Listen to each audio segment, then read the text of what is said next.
Over the summer, I came to Whidbey Island because I wanted to film a video called What Retirement Means to Me, and I wanted to film it in a pretty location. A few minutes later, however, I wasn't sure if I was ever going to make it off this beach. Before I hit record, something happened to me that was really scary, and this is my story. I had just moved to Washington State, not too long before that day, and I didn't know anyone. My daughter, she knew that I was gonna find a beach on Whidbey Island, but as I didn't even know where I was going, she didn't either. I was just exploring that day.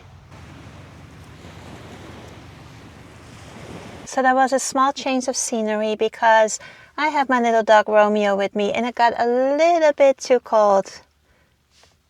Say hi.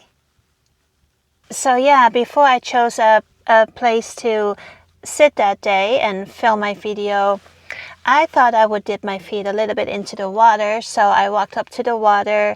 It was a beach day as usual. It was the end of the season, but there were children playing. There was a dog running around. Just any normal day at the beach. So I splashed my feet a little bit, and that was really nice. And then I decided to turn around and head up the beach so I could start filming my video before the sun set. And I was already halfway up the beach. I was walking on that packed solid sand, and I took a step and my foot sank. And when I tried to pull it out, there was some resistance, like something was pulling it down. And then the next step that I took, my other foot went in even deeper. And yeah, that's when the panic really set in, because first I went down to my ankles, and the more I tried to pull myself out, I went deeper, and eventually I was up until my knees. And the only thought that I had, it's quicksand. I thought it was quicksand, and I thought to myself, is this it? Is this really how I'm gonna go? I know that at that point I was screaming. I don't know how loud, because there were people around. I saw some people looking at me, but no one reacted. And all of a sudden I couldn't hear anything. I couldn't hear the water. I couldn't hear the kids anymore.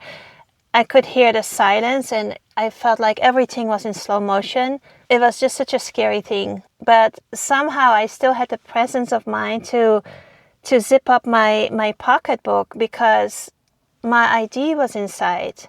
And I remember thinking, if something happens to me and they find me later, at least they'll know who I am. And that's when another thought crossed my mind. No one really knows where I am. Nobody will be looking for me.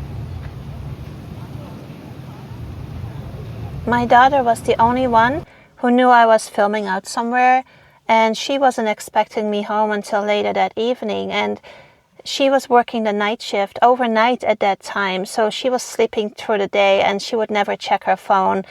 She wouldn't be checking in on me, and no one would have known where to look. And that's when the fear really hit. I stopped trying to pull myself straight up. I was trying to move sideways. I don't know why or how, but I started shifting my weight. And eventually I was able to free one leg and then the other, and I literally crawled my way out of there. My sandals, though, were gone, completely gone. They were sucked in. And there was a woman not standing too far away from me with a little toddler, and I was pointing to the spot that I had just crawled out of. I was shaking, and I was probably not making much sense, but what surprised me was that she didn't move her child away. I was just thinking, take your child away. I almost sunk there. I don't know if there were any other spots like that. I really didn't know what had happened to me, But to be fair, by then the sand had already settled back in, so there wasn't a visible hole anymore. It just looked like a normal beach. And she probably had no idea what I was trying to explain. So I made it up to a bench, and I sit there for about 30 minutes trying just to get my composure back. I was barefoot and I was shaking, and it was a hot day. It was about 90 degrees, so the pavement was hot, and I was just thinking, I can't drive home an hour barefoot like this. So I walked into town. It was a small coastal town, and I was walking barefoot on this really hot pavement, and I really must have looked like a mess. I had sand glued, to my knees. I wasn't able to brush it off. The first store that I went into, I was looking for flip-flops, and the woman, she was so kind. The woman that worked there, she didn't have any shoes or any flip-flops anymore. It was the end of the season, but she asked me what size I was, and she said that she had an extra pair of shoes in her car, but unfortunately they were too small. But it was so kind of her. And then she showed me a little spout behind her store where I could rinse off my legs. Then I went into another shop that did have clothes and shoes, and I ended up having to buy a pair of sneakers that was almost like triple the price of what they should be, but I had no choice. So I was really happy to find sneakers at least. I told the two sales ladies there what had happened to me because I looked all frazzled, and I just had to explain why I was, walking into the store bare feet and looking the way I did. And when I told them what had happened, they looked at each other and they said, "We wonder how many shoes are buried on the beach right here." And they told me what had happened to me was a whale pocket. I don't know if that is an official term because I Googled it and I couldn't find it, but that's how they called it.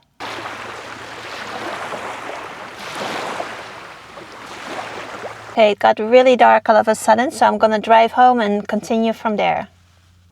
So they explained to me that during high tide, sometimes whales will come close to shore to feed on the ghost shrimp.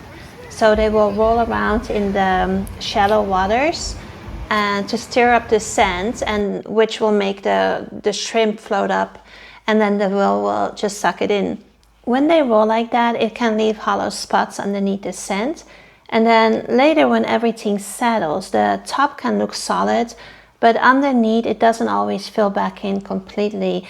And when they explained that, I remembered something. Earlier in the day when I was walking towards the water, I had noticed these tiny little crater looking holes in the sand, and I had never seen it at any other beaches, and I thought it was interesting, but I really didn't give it any second thought. But now I know what it means. It means that there is ghost shrimp underneath the sand. They also told me about this teenage boy that recently had the same experience as I did. He, however, was alone on the beach and he had to call his family for help. So thank goodness he had his phone with him. But they said that you would really never sink deeper than your knees. But at that moment, you just don't know that. You don't know what's happening to you. But what really shocked me is when they mentioned the tide. They said once the tide comes in, it comes in fast and high, up to 12 feet. So if you don't make your way out before the tide comes back in, the day could have, ended very differently. After I bought my shoes and calmed down a little, I sat there and I thought, I drove all this way and I'm not here every day, and I really don't get a time like this. I usually don't go out without my dog. He is 15 plus and he is blind and he's deaf, and so I prefer to keep him with me at all times. But dogs are not allowed on most beaches, and it was so hot that day. So I told myself it's just going to be a couple of hours, just this one day. And it felt like a rare window of time with my work schedule. I had planned to film that retirement video, so I did. I found a beautiful spot and I filmed it. I honestly don't know how. When you watch that video, you can see the collars change as the sun went down. But what you don't see is that I filmed it just a very short time after I thought that I was never going to make it off that beach. I was still shaking, but I did it anyway.